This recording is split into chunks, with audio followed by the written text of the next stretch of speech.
Hi all, welcome to Diversified Finance. So let's have a quick look at the Bitcoin price and the share market. So this is the S&P 500. So as you can see, we had a bit of a correction, it's about probably 20% correction, about 20% correction, right?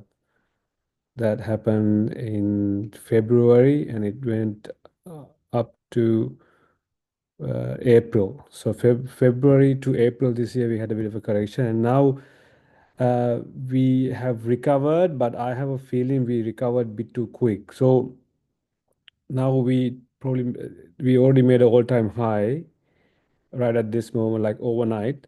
So we could still expect it to stay in this area even for the month of July, right? So month of July is looking pretty bullish for the share market. But let's not forget, let's look at this, the daily chart. So if you look at the RSI, it's somewhat near overbought territory. It was not as much as in these areas. So we can also switch to weekly chart and have a look. So as you can see, we have this trend line. So it has come all the way back up to this trend line on the weekly chart, this blue trend line. So now we have to wait and see whether it's gonna break uh, break this trend line and then probably retest, and then could there's a possibility could go uh, back up to this overbought area on the weekly chart. So daily chart we are overbought, there's no doubt. On the weekly chart, it seems like we have a bit of room, but it depends. If it doesn't break this trend line, we could see RSI probably come back down uh, to like oversold areas, right? That's where we could see some weakness in Q3. But it seems like the month of July going to be a bullish month. But given that we are expecting some weakness in Q3, so August, September going to be, we probably see some correction, because this is like it just, if you look at the weekly chart, have a look at it, it just um, recovered bit too soon, bit too quick. So if whenever see a market recovers this quick, we tend to see corrections later on. So yeah, I'm not gonna. I mean, what I'm expecting some weakness in Q3. It might not be in July, but August, September, right? We'll definitely see some weakness where we it could come back to retest this low. So it probably come back down to this area, or it could go even below. So when if the share market's gonna go, if we see some weakness in the share market, definitely it's gonna affect Bitcoin price action. So Bitcoin is somewhere near 107, 107,000, just about 107,000. So we can still expect, if we see some, because we are expecting some weakness in Q3, meaning Bitcoin could also come back down to retest this low. And don't expect it to go below this low. If it going below this low, is not too easy, not too good. We don't want any weekly candle closes below 74. But if it comes to like 80K at least, closer to 80K, right?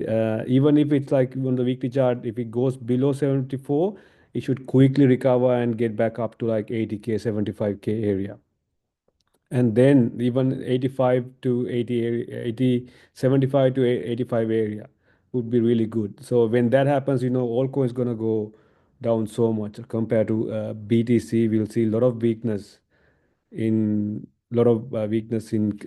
all coins, meaning if Bitcoin drops another 20%, you probably see all coins drop like 50, 60, 70%. So there'll be like a really good time for us to accumulate a bit of Bitcoin and some altcoins, because as I mentioned earlier, we want to see a share market crash in Q3, and then that'll trigger uh, uh, QE, right?